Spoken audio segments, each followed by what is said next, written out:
കാതിലെത്തും പത്രങ്ങൾ media one podcast ആരംഭിക്കുന്നു. ഇന്ന് 2025 ജനുവരി 5 ഞായറാഴ്ച. ഞാൻ പി.ടി. നാസർ. ആകാശപ്പരപ്പിൽ ആദ്യമായി വിത്തുമുളപ്പിച്ച വിക്രം സാരാഭായ് സ്പേസ് സെൻ്ററിൻ്റെ നേട്ടമാണ് പത്രങ്ങളുടെ ഒന്നാം പേജിലെ ഒരു പ്രധാന ആഘോഷം. മാതൃഭൂമിയിൽ അതാണ് ലീഡ്. നമ്മുടെ പയർ മുളച്ചു എന്ന് മനോരമ. 19 വർഷത്തെ കേസിനൊടുവിൽ ഒരു രാഷ്ട്രീയ കൊലക്കേസ് വിധിയോടടുക്കുന്ന വാർത്തയുമുണ്ട്. കണ്ണൂർ കണ്ണപുരത്ത് CPM പ്രവർത്തകനായ റിജിത്തിനെ വധിച്ച കേസിലാണ് 9 RSSുകാരെ കുറ്റക്കാരായി കണ്ടെത്തിയിട്ടുള്ളത്. വിധി വരാൻ പോകുന്നതേയുള്ളൂ. ശിക്ഷാവിധി വരാൻ പോകുന്നതേയുള്ളൂ. 2005 നടന്ന കൊലപാതകമാണത്. കൊല്ലത്ത് യുവതിയെയും ഇരട്ടക്കുട്ടികളെയും തലയറുത്തു കൊന്ന കേസിലെ പ്രതികളായ സൈനികരെ 19 വർഷത്തിന് ശേഷം പിടികൂടിയ വാർത്തയുമുണ്ട്. അങ്ങനെ സെൻസേഷണൽ വാർത്തകൾ കൊണ്ട് നിറഞ്ഞ പത്രങ്ങൾ കേൾക്കാം. ബഹിരാകാശത്തും ഇന്ത്യക്ക് കൈ. Relocatable robotic manipulator technology demonstrator എന്നാണ് ഈ പ്രവർത്തനം അറിയപ്പെടുന്നത്. ഇന്ത്യയുടെ ആദ്യത്തെ റോബോട്ടിക് കൈയാണ്. ഇന്ത്യയുടെ ആദ്യത്തെ യന്ത്രക്കൈ. മാതൃഭൂമിയുള്ളതാണ് ലീഡ്. ബഹിരാകാശത്ത് ഇന്ത്യ നടത്താനൊരുങ്ങുന്ന സങ്കീർണ ഗവേഷണങ്ങളിലൊന്നിൻ്റെ പരീക്ഷണം വിജയകരം. Relocatable robotic manipulator technology demonstrator അഥവാ നടക്കും യന്ത്രക്കൈ സാങ്കേതിക വിദ്യാ പരീക്ഷണമാണ് നടന്നത്. വ്യത്യസ്ത ഘടകങ്ങൾ കൂട്ടിയോജിപ്പിച്ച് ഇന്ത്യ പണിയാൻ ഉദ്ദേശിക്കുന്ന ബഹിരാകാശ നിലയത്തിൻ്റെ നിർമ്മാണത്തിനും ഉപഗ്രഹങ്ങളെ ഭ്രമണപഥത്തിൽ വെച്ച് അറ്റകുറ്റപ്പണി നടത്തുന്നതിനും ഈ സാങ്കേതിക വിദ്യ ഉപകരിക്കും. ബഹിരാകാശ പേടകങ്ങളെ ഭൂമിയുടെ ഭ്രമണപഥത്തിൽ വെച്ച് കൂട്ടിയോജിപ്പിക്കുന്നതിനും വേർപെടുത്തുന്നതിനുമുള്ള സാങ്കേതിക വിദ്യാ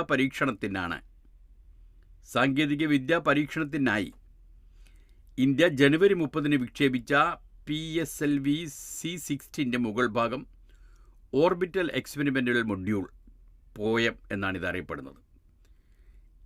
ഇതൊരു ഉപഗ്രഹം പോലെ ഭൂമിയെ ചുറ്റുകയാണ്. ഇതിൽ ISROയും മറ്റ് സ്ഥാപനങ്ങളും നിർമ്മിച്ച 24 പരീക്ഷണോപകരണങ്ങളുണ്ട്. ഇപ്പോഴത്തെ പരീക്ഷണത്തിൽ പോയമിനുള്ളിലാണ് യന്ത്രക്കൈ നടന്നു നീങ്ങിയത്. പോയമിനുള്ളിൽ തന്നെ പോയം പോയിട്ട് ബഹിരാകാശത്ത് പയർ വിത്തുകൾ മുളപ്പിച്ചുകൊണ്ടും ISRO ശ്രദ്ധേയമായ നേട്ടം കൈവരിച്ചു എന്നാണ് അടുത്ത വാർത്ത. അതാണ് മനോരമയുടെ ഒരു ലീഡ്. PSLV ബഹിരാകാശത്ത് ഇന്ത്യൻ വിത്തു പരീക്ഷണം വിജയിച്ചു, നമ്മുടെ പയർ മുളച്ചു എന്ന് മനോരമ. തിരുവനന്തപുരത്തു നിന്നും ബാംഗ്ലൂരിൽ നിന്നുമായാണ് മനോരമ ഇത് റിപ്പോർട്ട് ചെയ്തിരിക്കുന്നത്. ബഹിരാകാശത്ത് ആദ്യമായി ഇന്ത്യൻ വിത്തു മുളച്ചു. ISROയുടെ സ്പെഡെക്സ് ദൗത്യത്തോടൊപ്പം നിക്ഷേപിച്ച പോയം 4 പേടകത്തിലാണ് വിക്രം സാരാഭായ് സ്പേസ് സെൻ്ററിൻ്റെ വൻപയർ വിത്ത് പരീക്ഷണം വിജയിച്ചത്. 8 വിത്തുകളാണ് ബഹിരാകാശത്തേക്ക് അയച്ചത്. ഭൂരിഭാഗത്തിനും ആദ്യത്തെ നാമ്പായി 2 ഇലകൾ വളരുന്നതുവരെ ഇവ വളർത്തും. 2 ഇലകൾ വളർന്നു വരുന്നതുവരെ ഇവ വളർത്തും. ബഹിരാകാശ മാലിന്യം ശേഖരിക്കാൻ VSC വികസിപ്പിച്ച യന്ത്രക്കൈയും വിജയകരമായി പരീക്ഷിച്ചു. വിവിധ ജോലികൾ നിർവഹിക്കാനായി തിരുവനന്തപുരം വട്ടിയൂർക്കാവിലെ ISRO ഇനീഷ്യൽ സിസ്റ്റം യൂണിറ്റ് വികസിപ്പിച്ച മറ്റൊരു യന്ത്രക്കൈയുടെ പരീക്ഷണവും വിജയമായി. പേടകത്തിൽ വൈദ്യുത സർക്യൂട്ട് ജ്വലനത്തിനു പകരം ലേസർ ഉപയോഗിച്ച് ജ്വലനം നടത്തുന്നതിനുള്ള സാങ്കേതിക വിദ്യയും വിജയകരമായി പരീക്ഷിച്ചു. അങ്ങനെ ആ പരീക്ഷണം വിജയകരമായി മുന്നോട്ട് പോവുകയാണ് എന്നർത്ഥം. രാഷ്ട്രീയ കൊലപാതകത്തിന് താക്കീതായി വീണ്ടും കോടതി. മനോരമയുടെ മറ്റൊരു ലീഡ് വാർത്തയാണ്. റിജിത്ത് വധം, 9 പ്രതികളും കുറ്റക്കാർ. കണ്ണൂർ കണ്ണപുരത്ത് CPM പ്രവർത്തകനെ വധിച്ചത് 2005. പ്രതികളെല്ലാം BJP RSS പ്രവർത്തകർ. ശിക്ഷ മറ്റന്നാൾ. Thalassery. Kannur Kannapuram ചുണ്ടയിൽ CPM branch committee അംഗം അലച്ചി ഹൗസിൽ റിജിത്ത് ശങ്കറിനെ, അന്ന് 25 വയസ്സായിരുന്നു കൊല്ലപ്പെടുമ്പോൾ റിജിത്ത് ശങ്കറിനെ വെട്ടിക്കൊലപ്പെടുത്തിയ കേസിൽ 9 BJP RSS പ്രവർത്തകർ കുറ്റക്കാരാണെന്ന് കോടതി വിധിച്ചു. ഇവരിൽ 2 പേർ സഹോദരങ്ങളാണ്. ശിക്ഷ മറ്റന്നാൾ വിധിക്കും. 2005 കൊലപാതകം. 10 പ്രതികളിൽ ഒരാൾ വിചാരണയ്ക്ക് മുൻപ് വാഹനാപകടത്തിൽ മരിച്ചു. ബാക്കി എല്ലാവരും കൊലപാതകം, വധശ്രമം എന്നിവയിൽ കുറ്റക്കാരാണെന്ന് അഡീഷണൽ സെഷൻസ് കോടതി ജഡ്ജി റൂബിക കെ ജോസ് കണ്ടെത്തി. 6 പ്രതികൾ ആയുധം കൈവശം വെക്കൽ വകുപ്പ് പ്രകാരവും കുറ്റക്കാരാണ്. ജാമ്യം റദ്ദാക്കി പ്രതികളെ ജയിലിലേക്ക് അയച്ചു. കണ്ണപുരം ചുണ്ട വഴക്കോടൻ വീട്ടിൽ വി വി സുധാകരൻ 56, കോത്തില താഴെ വീട്ടിൽ ജയേഷ് 39, ചാങ്കുളത്തുപറമ്പിൽ സി പി രഞ്ജിത്ത് 42, പുതിയപുരയിൽ പി പി അജീന്ദ്രൻ 50, ഇല്ലിക്കവിളപ്പിൽ വി ഐ അനിൽകുമാർ 51, പുതിയപുരയിൽ പി പി രാജേഷ്, കണ്ണപുരം വടക്കേ വീട്ടിൽ വി വി ശ്രീകാന്ത്, സഹോദരൻ വി വി ശ്രീജിത്ത്, തെക്കേ വീട്ടിൽ വി വി ഭാസ്കരൻ 62 വയസ്സുണ്ട് ഭാസ്കരൻ എന്നിവരെയാണ് കുറ്റക്കാരാണെന്ന് കണ്ടെത്തിയത്. മൂന്നാം പ്രതി കോത്തില താഴെ വീട്ടിൽ അജേഷാണ് വിചാരണയ്ക്ക് മുൻപ് മരിച്ചത്. അതങ്ങനെയൊരു കേസ്. യുവതിയെയും ഇരട്ടക്കുട്ടികളെയും കൊലപ്പെടുത്തിയ കേസ് പ്രതികളായ മുൻ സൈനികർ 19 വർഷത്തിനു ശേഷം പിടിയിൽ. കൊല്ലം, ചെന്നൈ. യുവതിയെയും 17 ദിവസം പ്രായമായ ഇരട്ടക്കുട്ടികളെയും കൊലപ്പെടുത്തിയ കേസിലെ പ്രതികളായ മുൻ സൈനികർ 19 വർഷത്തിനു ശേഷം CBIയുടെ പിടിയിൽ. മറ്റു പേരുകളിൽ പുതുച്ചേരിയിൽ കഴിഞ്ഞിരുന്ന അഞ്ചൽ അയലമൺ ചന്ദ്രവിലാസത്തിൽ ദിവിൽ കുമാർ 40 വയസ്സുണ്ട് ഇപ്പോൾ. കണ്ണൂർ ശ്രീകണ്ഠാപുരത്തിന് സമീപം കൈതപ്രം പുതുശ്ശേരി വീട്ടിൽ രാജേഷ് 47 വയസ്സാണ്. എന്നിവരെയാണ് CBI ചെന്നൈ യൂണിറ്റ് പിടികൂടിയത്. എറണാകുളം ചീഫ് ജുഡീഷ്യൽ മജിസ്ട്രേറ്റ് കോടതിയിൽ ഹാജരാക്കിയ പ്രതികളെ റിമാൻഡ് ചെയ്തു. കൂടുതൽ അന്വേഷണത്തിനായി CBI സംഘം ഇവരെ കസ്റ്റഡിയിൽ വാങ്ങും. കൊലപാതകം നടന്ന അഞ്ചലിൽ എത്തിച്ച് തെളിവെടുപ്പും നടത്തും. വാനിൽ കറങ്ങി വീടുകളിലും സ്ഥാപനങ്ങളിലും ബാംബു കർട്ടനും മറ്റും സ്ഥാപിക്കുന്ന ജോലിയാണ് പുതുച്ചേരിയിൽ ഇരുവരും ചെയ്തിരുന്നത്. മലയാളികളുമായി അടുത്തിടപഴകാതിരിക്കാനും ശ്രദ്ധിച്ചു. അധ്യാപികമാരെ വിവാഹം കഴിച്ച ഇരുവർക്കും മക്കളുണ്ട്. വിഷ്ണു എന്ന പേരിലാണ് ദിവിൽ കുമാർ കഴിഞ്ഞിരുന്നത്. ഇവർ പുതുച്ചേരിയിലുണ്ടെന്ന വിവരം ഏതാനും ദിവസം മുമ്പാണ് CBIക്ക് ലഭിച്ചത്. തുടർന്ന് രഹസ്യ നിരീക്ഷണത്തിന് ശേഷം ശനിയാഴ്ച അർദ്ധരാത്രിയോടെ അറസ്റ്റ് ചെയ്തു. 2006 ഫെബ്രുവരി 10 അയലമൺ രജനി വിലാസത്തിൽ രജനിയെയും ഇവരുടെ ഇരട്ടക്കുട്ടികളായ പെൺകുഞ്ഞുങ്ങളെയും ഏറത്തെ വാടക വീട്ടിൽ കൊല്ലപ്പെട്ട നിലയിൽ കണ്ടെത്തിയത്. കുഞ്ഞുങ്ങളുടെ കഴുത്തറുത്ത നിലയിലായിരുന്നു. കുഞ്ഞുങ്ങളുടെ പിതൃത്വത്തെ ചൊല്ലി ദിവിൽ കുമാറുമായി കേസ് അന്ന് വനിതാ കമ്മീഷന്റെ പരിഗണനയിലായിരുന്നു. ഇതനുസരിച്ച് ദിവിൽ കുമാറിനെ DNA ടെസ്റ്റിന് വിധേയമാക്കാൻ കമ്മീഷൻ ഉത്തരവിട്ടിരുന്നു. ഇതിനിടയിലാണ് കൊലപാതകം നടന്നത്. സൈനികരായിരുന്ന ദിവിൽ കുമാറും രാജേഷും അന്ന് പഞ്ചാബ് അതിർത്തിയിലെ പത്താൻകോട്ട് സൈനിക ക്യാമ്പിലായിരുന്നു ജോലി ചെയ്തിരുന്നത്. അവധിക്ക് ഇരുവരും കൊല്ലത്തെത്തിയിരുന്നു. കൊലപാതകം നടത്തിയ ശേഷം ഇരുവരും കടന്നുകളയുകയായിരുന്നു എന്നാണ് പോലീസ് കണ്ടെത്തിയത്. ആണവശാസ്ത്രജ്ഞൻ ഡോക്ടർ PR ചിദംബരം അന്തരിച്ചു. പൊക്രാൻ ദൗത്യത്തിൽ നിർണായക പങ്ക് വഹിച്ചിരുന്നു. മുംബൈ. പൊക്രാൻ ആണവ പരീക്ഷണത്തിൽ നിർണായക പങ്ക് വഹിച്ച പ്രമുഖ ആണവശാസ്ത്രജ്ഞൻ ഡോക്ടർ R ചിദംബരം 89 വയസ്സിൽ അന്തരിച്ചു. Bhabha atomic research centre director, ആണവോർജ കമ്മീഷൻ ചെയർമാൻ, കേന്ദ്ര സർക്കാരിൻ്റെ മുഖ്യ സാങ്കേതിക ഉപദേഷ്ടാവ് തുടങ്ങിയ പദവികൾ വഹിച്ചിട്ടുണ്ട്. രാജ്യാന്തര ആണവോർജ ഏജൻസി ചെയർമാനുമായിരുന്നു. പൊക്രാൻ 1 പരീക്ഷണങ്ങളിലും വിവിധ ശാസ്ത്ര സൈനിക വിഭാഗങ്ങളെ ഏകോപിപ്പിക്കുന്നതിലും മുഖ്യ പങ്കുവഹിച്ച അദ്ദേഹത്തെ പത്മവിഭൂഷൺ, പത്മശ്രീ ബഹുമതികൾ നൽകി രാഷ്ട്രം ആദരിച്ചിട്ടുണ്ട്. പ്രധാനമന്ത്രി നരേന്ദ്രമോദി, കോൺഗ്രസ് അധ്യക്ഷൻ മല്ലികാർജ്ജുന ഖാർഗെ കേന്ദ്രമന്ത്രിമാർ തുടങ്ങിയവർ അനുശോചിച്ചു. ടൗൺഷിപ്പിൽ നിർമ്മാണ ചെലവ് കുറയ്ക്കില്ല. വയനാട് പുനരധിവാസത്തിൻ്റെ പ്ലാൻ മാറ്റമില്ല എന്ന് മാധ്യമത്തിൻ്റെ ലീഡ് വാർത്ത. സ്വന്തം നിലയിൽ നിർമ്മിച്ചു നൽകാമെന്ന നിർദ്ദേശം സർക്കാർ തള്ളി. വീടുകൾ സ്വന്തം നിലയിൽ നിർമ്മിച്ചു നൽകാൻ ആരെയും അനുവദിക്കില്ല. കാശ് സർക്കാരിൽ നൽകിയാൽ മതി. തിരുവനന്തപുരം.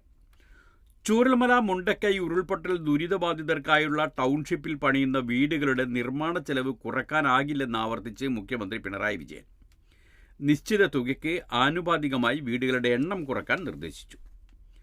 100-ൽ താഴെ വീട് സ്പോൺസർ ചെയ്തവരുടെ യോഗത്തിലാണ് മുഖ്യമന്ത്രി ഇക്കാര്യം അറിയിച്ചത്.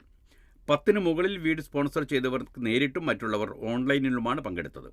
30 ലക്ഷം രൂപയാണ് 1000 ചതുരശ്ര അടി വീടിൻ്റെ നിർമ്മാണ ചെലവിനായി കണക്കാക്കിയിട്ടുള്ളതെന്ന് മുഖ്യമന്ത്രി ആവർത്തിച്ചു. മൊത്തത്തിൽ നിർമ്മാണം നടക്കുമ്പോഴുള്ള തുകയിൽ ആനുപാതികമായ കുറവ് മാത്രം പ്രതീക്ഷിക്കാം. സംസ്ഥാനമാകെ നിലവിലുള്ള തരത്തിൽ തുകയിൽ കുറവ് വരുത്തണമെന്ന സ്പോൺസർമാരുടെ ആവശ്യം അംഗീകരിച്ചില്ല. 25 വീട് നിർമ്മിക്കാൻ തയ്യാറാണെന്നും ഭൂമി നൽകിയാൽ സ്വന്തം നിലവിൽ നിർമ്മിക്കാൻ തയ്യാറാണെന്നുമുള്ള നിർദ്ദേശവും തള്ളി. ടൗൺഷിപ്പിലെ എല്ലാ വീടും ഊരാളുങ്കൽ ലേബർ കോൺട്രാക്ട് സൊസൈറ്റി നിർമ്മിച്ചു നൽകുമെന്ന് മുഖ്യമന്ത്രി പറഞ്ഞു. ഒരു വീടിന് 12 ലക്ഷം രൂപയാണ് ചെലവ് കണക്കാക്കിയതെന്ന് പറഞ്ഞ കേരള സ്റ്റേറ്റ് ലൈബ്രറി കൗൺസിൽ ഭാരവാഹികളോട് നിർമ്മിക്കുന്ന വീടുകളുടെ എണ്ണം തുകയ്ക്ക് ആനുപാതികമായി കുറയ്ക്കാൻ നിർദ്ദേശിച്ചു. ഹൗസിംഗ് ബോർഡിനെ കൊണ്ട് 10 വീട് നിർമ്മിച്ച് നൽകാമെന്നും 1.5 കോടി രൂപയാണ് തെളിവ് കണക്കാക്കിയതെന്നും AYF ഭാരവാഹികൾ അറിയിച്ചപ്പോൾ നിർമ്മാണത്തിനായി മറ്റാരെയും അനുവദിക്കില്ലെന്ന് മുഖ്യമന്ത്രി വ്യക്തമാക്കി. ലൈഫ് ഭവന പദ്ധതിക്കായി സർക്കാർ നൽകുന്ന തുച്ഛമായ തുകയും പരാമർശ വിധേയമായി. മുകളിലേക്ക് ഉൾപ്പെടെ നിർമ്മിക്കാൻ കഴിയും വിധമാണ് അടിത്തട്ട് നിർമ്മിക്കുന്നതെന്നും അതിൽ വിട്ടുവീഴ്ച ചെയ്താൽ 1-2 ലക്ഷം രൂപയുടെ നിർമ്മാണ ചെലവ് കുറയ്ക്കാനാകുമെന്നും ചീഫ് സെക്രട്ടറി ശാരദാ മുരളീധരൻ വിശദീകരിച്ചു. ഫർണിച്ചർ ഉൾപ്പെടെ എല്ലാ സൗകര്യവും ഒരുക്കുന്നതിലാണ് ഈ നിരക്ക് നിശ്ചയിച്ചിട്ടുള്ളതെന്നും മുഖ്യമന്ത്രി പറഞ്ഞു. കോൺഗ്രസും മുസ്ലിം ലീഗും അടക്കം 100-ന് മുകളിൽ വീട് സ്പോൺസർ ചെയ്യുന്നവരുടെ യോഗത്തിൽ 30 ലക്ഷം രൂപ നിർമ്മാണ ചെലവ് എന്ന നിലപാടിൽ മുഖ്യമന്ത്രി ഉറച്ചു നിന്നിരുന്നു. ഉമ തോമസിനെ വെന്റിലേറ്ററിൽ നിന്ന് മാറ്റി. മാതൃഭൂമി മാധ്യമത്തിലെ 1-ാം പേജിലുള്ള വാർത്തയാണ്. കലൂർ സ്റ്റേഡിയത്തിലെ മെഗാ നൃത്ത പരിപാടിയുടെ ഉദ്ഘാടന ചടങ്ങിനിടെ വേദിയിൽ നിന്ന് വീണ് പരിക്കേറ്റ ഉമ തോമസ് MLAയുടെ ആരോഗ്യനിലയിൽ പുരോഗതി. ഇവർ അതിതീവ്ര പരിചരണ വിഭാഗത്തിലെ വെന്റിലേറ്ററിൽ നിന്ന് മാറ്റി. എന്നാലും തീവ്രപരിചരണ വിഭാഗത്തിൽ തുടരുമെന്ന് ഡോക്ടർമാർ അറിയിച്ചു. ശ്വാസകോശത്തിനും പുറത്ത് നീർക്കെട്ടുണ്ടെങ്കിലും ശ്വാസകോശത്തിൻ്റെ സ്ഥിതി ആരോഗ്യകരമായി തുടരുന്നതിനാലാണ് വെന്റിലേറ്ററിൽ നിന്ന് മാറ്റിയത്. ഇതിനിടെ MLA മക്കൾക്കായി എഴുതിയ കുറിപ്പ് ആരോഗ്യ പുരോഗതിയിൽ വ്യക്തമാക്കുകയാണ്. വാരി കൂട്ടണം എല്ലാ സാധനങ്ങളും എന്നും ഇതിൻ്റെ പൂർണ്ണമായ അർത്ഥം വരുന്ന ഇംഗ്ലീഷ് വാചകവുമാണ് MLA മക്കൾക്ക് വേണ്ടി എഴുതിയത്. മക്കളോടും ഡോക്ടറോട് സംസാരിച്ചു. പാലാരിവട്ടത്തെ വീട്ടിൽ അറ്റകുറ്റപ്പണി നടക്കുന്നതിൽ വാടക വീട്ടിലാണ് MLA താമസിക്കുന്നത്. വാടക വീട്ടിൽ നിന്നുള്ള എല്ലാ സാധനങ്ങളും എടുക്കണമെന്നാണ് എഴുത്തിലൂടെ നിർദ്ദേശിച്ചത്. മുൻ ആരോഗ്യമന്ത്രി KK ശൈലജ ഉമ തോമസിനെ ആശുപത്രിയിൽ സന്ദർശിച്ചു.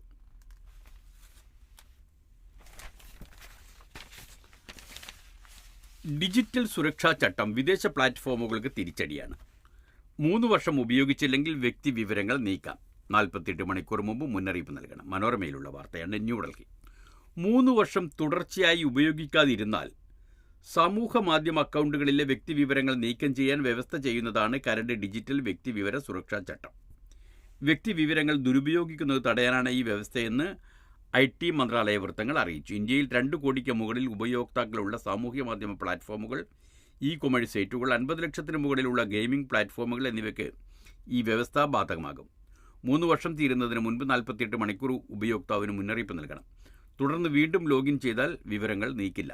വിവിധ പ്ലാറ്റ്ഫോമുകൾ വ്യക്തിവിവരങ്ങൾ സ്വമേധയാ നൽകുന്നതിനും പിൻവലിക്കുന്നതിനും കൺസെൻറ്റ് മാനേജർ എന്ന ഉപ പ്ലാറ്റ്ഫോമുകളും വരും. RJDയെ നോട്ടമിട്ട് കോൺഗ്രസ്.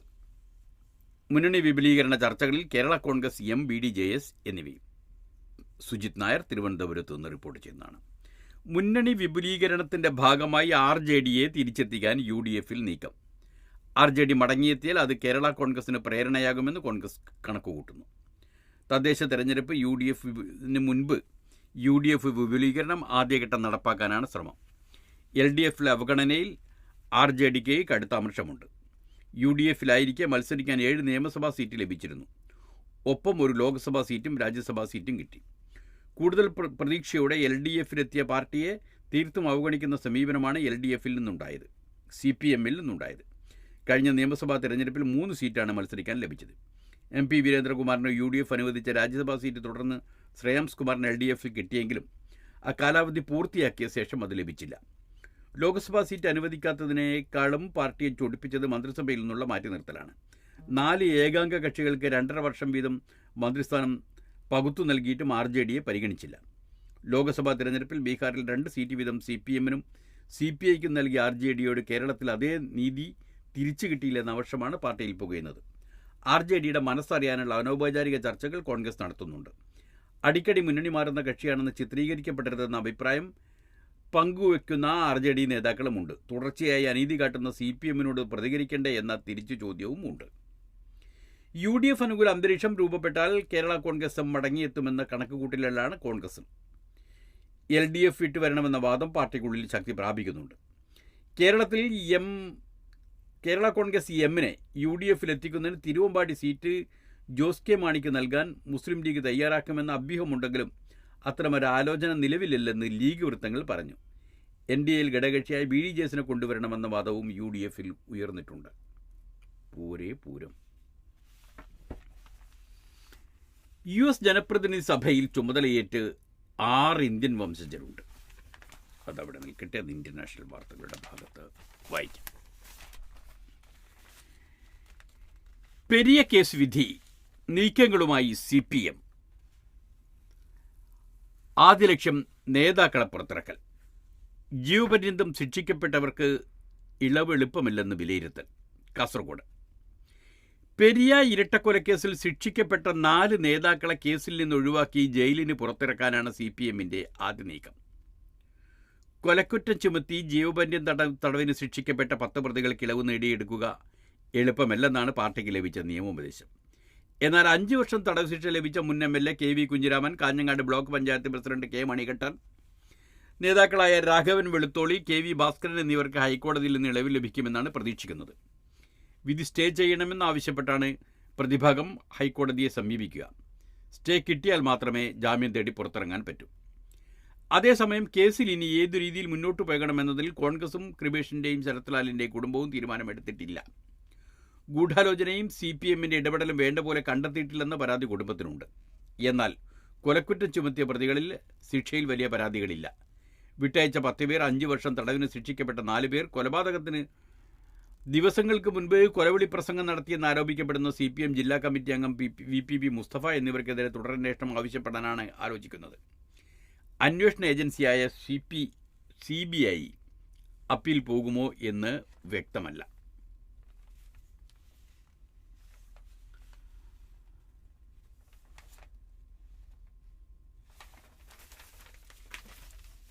ക്രിസ്മസ് നവവത്സര ആഘോഷങ്ങളിൽ അന്ധമായി അനുകരിക്കരുതെന്ന് RSS മുഖമാസിക. മാതൃഭൂമിയിൽ CP ശ്രീഹർഷൻ ന്യൂഡൽഹിയിൽ നിന്ന് റിപ്പോർട്ട് ചെയ്തത്. പാരിസ്ഥിതികമായി വിനാശകരമായതും യൂറോപ്യൻ അമേരിക്കൻ ആഘോഷങ്ങളുമായ ക്രിസ്മസ് നവവത്സര ആഘോഷങ്ങളെ അന്ധമായി അനുകരിക്കരുതെന്ന് RSS മുഖമാസിക ഓർഗനൈസർ.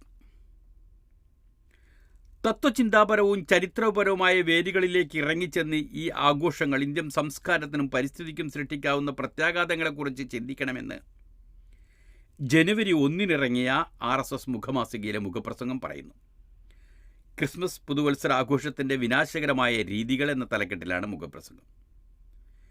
ക്രൈസ്തവ സഭകൾ വഴിയുണ്ടായ ആംഗ്ലോ സാക്സൺ മൂല്യങ്ങളുടെ അടിച്ചേൽപ്പിക്കലും അതിൻ്റെ മതപരിവർത്തന പ്രവണതകളുമാണ് ഈ ആഘോഷങ്ങൾക്ക് പിന്നിലെ മുഖ്യ ഘടകമെന്നാണ് പ്രഫുല്ല ഗേഡ്കർ എഴുതിയ മുഖപ്രസംഗത്തിൽ അഭിപ്രായപ്പെടുന്നത്. ഇക്കാരണത്താൽ ഇസ്രായേലും ഒരു പരിധിവരെ ചൈനയും യൂറോപ്യൻ അമേരിക്കൻ ആഘോഷങ്ങളെ ഒഴിവാക്കി അവരുടെ തനത് സ്വത്വം വിളമ്പുന്ന ദേശീയാഘോഷങ്ങൾക്ക് ഊന്നൽ നൽകി. ഇന്ത്യയെ സംബന്ധിച്ചിടത്തോളം കാർഷിക വിള സീസൺ ഉൾപ്പെടെയുള്ളവ കണക്കിലെടുത്ത് പ്രാദേശിക അടിസ്ഥാനത്തിൽ വിഭിന്ന തീയതികളിൽ പുതുവർഷം കൊണ്ടാടുന്നുണ്ട്. ശാസ്ത്രീയ അടിസ്ഥാനമുള്ള പഞ്ചാംഗത്തിൻ്റെ അടിസ്ഥാനത്തിലാണ് ഓരോ ഭാരതീയ ആഘോഷവും. 18-ാം നൂറ്റാണ്ടിൽ മധ്യത്തിൽ ഗ്രേറ്റ് ബ്രിട്ടനും അമേരിക്കയും പുതുവത്സരം കൊണ്ടാടിയിരുന്നത് മാർച്ച് 25-നായിരുന്നു എന്ന് മുഖപ്രസംഗം പറയുന്നു. റോമൻ ചക്രവർത്തി ന്യൂമ പോംപിലിയസ് BC 43 എപ്പോഴോ ആണ് റോമൻ കലണ്ടർ പരിഷ്കരിച്ച് ജനുവരി മുതൽ ആക്കിയത്. എല്ലാ തുടക്കങ്ങൾക്കുമുള്ള റോമൻ ദേവതയായി കണക്കാക്കുന്ന ജാനസിനെ ഓർമ്മിപ്പിച്ചാണ് ജാനുവരി എന്നാക്കിയത്. 1582 പോപ്പ് ഗ്രിഗറി 13 പരിഷ്കരിച്ച കലണ്ടർ പുറത്തിറക്കി. ജനുവരി 1 പുതുവർഷമായി ഇതിൽ നിശ്ചയിച്ചു. അധിവർഷം ഫെബ്രുവരിയിലാക്കി. ഗ്രേറ്റ് ബ്രിട്ടൻ പോലുള്ള പ്രൊട്ടസ്റ്റന്റ് രാജ്യങ്ങൾ 1752 ഇത് അംഗീകരിച്ചത്. ഇത്തരത്തിൽ ക്രൈസ്തവ സഭയുടെ പരീക്ഷണങ്ങളുടെയും പിഴവുകളുടെയും എല്ലാം ആകത്തുകയാണ് ഗ്രിഗോറിയൻ കലണ്ടറെന്നും അവയുടെ സൗകര്യാർത്ഥം ക്രിസ്മസ് ദിനത്തിനോട് അതിനോട് ചേർത്ത് ക്രമീകരിച്ചെന്നും RSS മാസിക പറയുന്നു. അങ്ങനെയാണ്. തോന്നിയ പോലെ പോസ്റ്റർ ഒട്ടിച്ചാൽ അകത്താകും. അങ്ങനെയും ഒരു വാർത്തയുണ്ട്. അനുവാദമില്ലാതെ പൊതു ഇടങ്ങളിൽ പോസ്റ്റർ ഒട്ടിക്കുകയോ ബോർഡുകൾ വയ്ക്കുകയോ ചെയ്താൽ 1 വർഷം വരെ തടവിന് ശിക്ഷിക്കപ്പെടാം. സ്വകാര്യ സ്ഥലത്താണെങ്കിലും ബോർഡ് വയ്ക്കാൻ ബന്ധപ്പെട്ട അതോറിറ്റിയുടെ അനുമതി വേണം. പൊതു ഇടങ്ങളിലും നിരത്തുകളിലും നടപ്പാതകളിലും ബോർഡുകളും കൊടികളും സ്ഥാപിക്കുന്നത് പിൻവലിക്കുന്ന ഹൈക്കോടതി ഉത്തരവ് വന്നതോടെയാണ് ഇതുമായി ബന്ധപ്പെട്ട നിയമങ്ങളും ചർച്ചയായത്. കേരള പോലീസ് ആക്ടിലെ വകുപ്പ് 120D ആണ് അനുമതിയില്ലാതെ ഭിത്തികളിലും കെട്ടിടങ്ങളിലും മറ്റ് നിർമ്മിതികളിലും പോസ്റ്ററുകളും ബോർഡുകളും സ്ഥാപിക്കുന്നത് പിൻവലിക്കുന്നത്. ഇത്തരം പ്രവൃത്തികൾക്ക് 1 വർഷം വരെ തടവിന് ശിക്ഷിക്കാം എന്ന് നിയമം പറയുന്നു. പൊതു ഇടങ്ങളിൽ നിശ്ചിത സ്ഥലങ്ങളിൽ മാത്രമാണ് ബോർഡുകളും മറ്റും സ്ഥാപിക്കാൻ അനുമതി നൽകാൻ കഴിയുക. കേരള റോഡ് സുരക്ഷാ അതോറിറ്റി തയ്യാറാക്കിയ പോളിസിയിലാണ് ഇക്കാര്യം പറയുന്നത്. കേരള റോഡ് സേഫ്റ്റി ആക്ടിൻ്റെ അടിസ്ഥാനത്തിലാണ് ഈ പോളിസികൾക്ക് സർക്കാർ രൂപം നൽകിയത്. ഇതൊന്നും പാലിക്കപ്പെടാതെ വന്നതോടെയാണ് ഹൈക്കോടതി ഉത്തരവ് പുറപ്പെടുവിച്ചത്. റോഡിൽ കമാനങ്ങൾ വെക്കുന്നത് ഹൈക്കോടതി നേരത്തെ തന്നെ വിലക്കിയതാണ്. പൊതു ഇടങ്ങളിൽ പരസ്യങ്ങൾ സ്ഥാപിക്കുന്ന കാര്യത്തിൽ സർക്കാരിൻ്റെ പോളിസിയിൽ പറയുന്നത് ഇങ്ങനെയാണ്: ഒന്ന്, റോഡിൻ്റെ അരികിൽ നിന്ന് 50 മീറ്റർ അകലെയായിരിക്കണം ബോർഡും ബാനറും. നടപ്പാതയിലോ മീഡിയനിലോ ഗ്രീൻ സോണിലോ മരങ്ങളിലോ താൽക്കാലിക സംവിധാനങ്ങളിലോ പരസ്യം പാടില്ല. ഡ്രൈവറുടെ ശ്രദ്ധ തിരിക്കുന്ന ഡിസ്പ്ലേ പരസ്യങ്ങൾ പാടില്ല. വൈദ്യുതി പോസ്റ്ററുകളിലും ബസ് സ്റ്റോപ്പുകളിലും പരസ്യം പാടില്ല. ട്രാഫിക് സിഗ്നലിനോടൊപ്പവും പരസ്യം വേണ്ട. 120 കിലോമീറ്റർ വേഗത്തിലുള്ള കാറ്റിനെയും അതിജീവിക്കാൻ കഴിയുന്ന നിർമ്മിതികളിലേ പരസ്യങ്ങൾ അനുവദിക്കാവൂ. റോഡിൽ തിരക്കില്ലാത്ത സമയത്ത് മാത്രമേ സഞ്ചരിക്കുന്ന പരസ്യം അനുവദിക്കാൻ കഴിയൂ. ജില്ലാ റോഡ് സുരക്ഷാ കൗൺസിലിൻ്റെ കീഴിൽ വെൽത്ത് പൂൾ വേണം.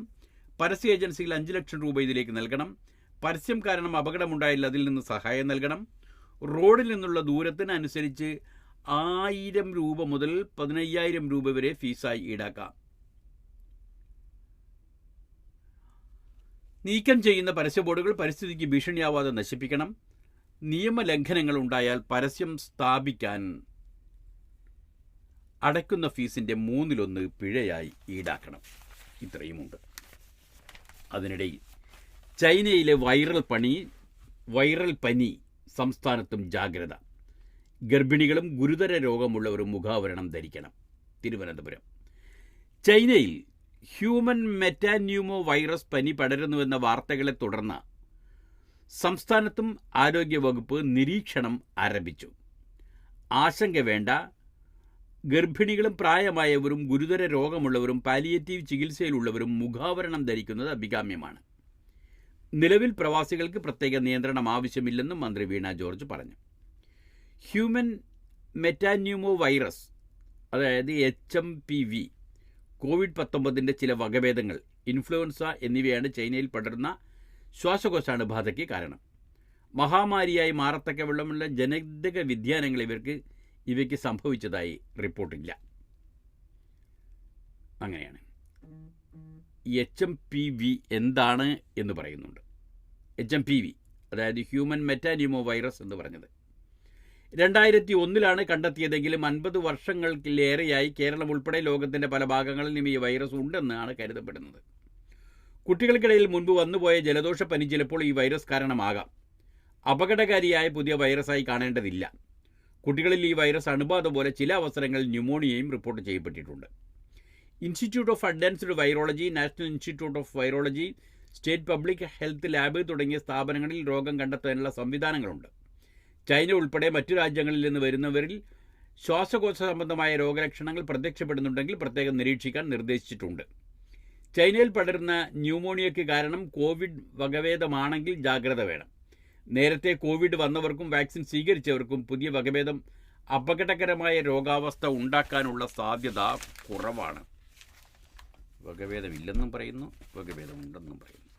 എന്തു സ്റ്റോമി ഡാനിയൽ കേസ് ട്രംപിൻ്റെ ശിക്ഷാവിധി 10 തടവുണ്ടാകില്ല. ന്യൂയോർക്ക്.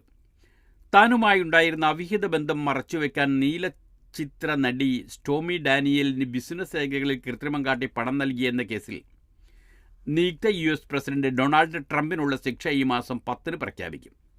പ്രസിഡന്റ് ട്രംപ് സത്യപ്രതിജ്ഞ ചെയ്യുന്നതിന് 10 ദിവസം മുൻപാണ് ശിക്ഷാവിധി. തടവ് ശിക്ഷ വിധിക്കില്ലെന്ന് ന്യൂയോർക്ക് ജഡ്ജി ഹുവാൻ മെർച്ചൻ അറിയിച്ചു. അവിടുത്തെ കോടതി നല്ല കോടതിയാണ്. എന്താ ശിക്ഷിക്കുക എന്നൊക്കെ ആദ്യം പറഞ്ഞുതരും. 4 വർഷം തടവാണ് സാധാരണ ഇത്തരം കേസുകളിൽ ശിക്ഷ. പ്രായവും പദവിയും പതിവ് കുറ്റവാളിയല്ല എന്നതും കണക്കിലെടുത്ത് ട്രംപിന് ഇത് നൽകില്ലെന്നാണ് സൂചന. എന്നാൽ 10-ാം തീയതി നേരിട്ടോ വെർച്വലായോ ട്രംപ് കോടതിയിൽ ഹാജരാകേണ്ടി വരുമെന്ന് മെർച്ചൻ പറഞ്ഞു. ഏതെങ്കിലും കുറ്റകൃത്യം ചുമത്തുകയോ കേസിൽ ഉൾപ്പെടുകയോ ചെയ്യുന്ന ആദ്യത്തെ പ്രസിഡന്റാണ് ട്രംപ്. കേസിൽ ശിക്ഷയുണ്ടാവില്ലെന്ന് ട്രംപിൻ്റെ വക്താവ് സ്റ്റീഫൻ ചീങ് പ്രസ്താവനയിൽ പറഞ്ഞു. അധികാരത്തിലേറുമ്പോൾ ഇത്തരത്തിലുള്ള കേസുള്ളത് കാര്യക്ഷമമായ ഭരണത്തിന് തടസ്സമാകുമെന്ന ട്രംപിൻ്റെ അഭിഭാഷകരുടെ വാദം മെർച്ചൻ അംഗീകരിച്ചില്ല.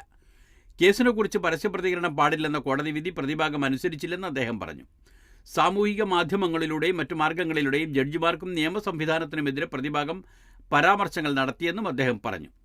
2016 തെരഞ്ഞെടുപ്പിൽ പ്രസിഡന്റ് സ്ഥാനാർത്ഥിയായി ഇരിക്കെയാണ് സ്റ്റോമിക്ക് ട്രംപ് $1.3 ലക്ഷം നൽകിയത്.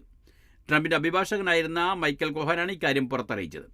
ബിസിനസ് രേഖകളിൽ കൃത്രിമം കാട്ടി പണം നൽകിയ ട്രംപ് കുറ്റക്കാരനാണെന്ന് 2024 മെയ്യിൽ മാൻഹാട്ടനിലെ ജൂറി കണ്ടെത്തിയിരുന്നു. ശിക്ഷാവിധി ജൂലൈ 11 തീരുമാനിച്ചെങ്കിലും മാറ്റിവെച്ചു. പ്രസിഡന്റ് തെരഞ്ഞെടുപ്പ് അടുത്തതോടെ അനിശ്ചിതകാലത്തേക്ക് മാറ്റിവെച്ച വിധിയാണ് 10 പ്രഖ്യാപിക്കുന്നത്. US ജനപ്രതിനിധി സഭയിൽ ചുമതലയേറ്റ് 6 ഇന്ത്യൻ വംശജർ. പാർലമെന്റിന്റെ സംയുക്ത സമ്മേളനം തിങ്കളാഴ്ച. മനോരമയിൽ നിന്നാണ്. വാഷിംഗ്ടൺ. US ജനപ്രതിനിധി സഭാംഗമായ 6 ഇന്ത്യൻ വംശജർ സത്യപ്രതിജ്ഞ ചെയ്തു. ഇതാദ്യമായാണ് ഇത്രയേറെ ഇന്ത്യൻ വംശജർ ജനപ്രതിനിധി സഭയിലെത്തുന്നത്. എല്ലാവരും ഡെമോക്രാറ്റിക് പാർട്ടിക്കാരാണ്. തുടർച്ചയായി 7ാമതും അംഗമാകുന്ന ഡോക്ടർ അമി ബേരയാണ് 7th ഡിസ്ട്രിക്ട് ഓഫ് കാലിഫോർണിയയിൽ. ഇവരിൽ ഏറ്റവും മുതിർന്ന അംഗവും ഇദ്ദേഹമാണ്. സുഭാഷ് സുബ്രഹ്മണ്യനാണ് 10th ഡിസ്ട്രിക്ട് ഓഫ് വെർജീനിയ പുതുമുഖം. സുഭാഷ് സുബ്രഹ്മണ്യനാണ് പുതുമുഖം. Ro Khanna 17th district of California. Raja Krishnamoorthi 8th district of Illinois. Pramila Jayapal 7th district of Washington. Doctor Shri Thanedar 13th district of Michigan എന്നിവരാണ് സമോസ കോക്കസിലെ മറ്റംഗങ്ങൾ. സമോസ കോക്കസ് എന്നാണ് ഇന്ത്യൻ വംശജരുടെ ലോബി അറിയപ്പെടുന്നത്. ഖന്ന, കൃഷ്ണമൂർത്തി, പ്രമീള എന്നിവർ തുടർച്ചയായി 5ാം തവണയാണ് ജനപ്രതിനിധി സഭാംഗങ്ങളാവുന്നത്.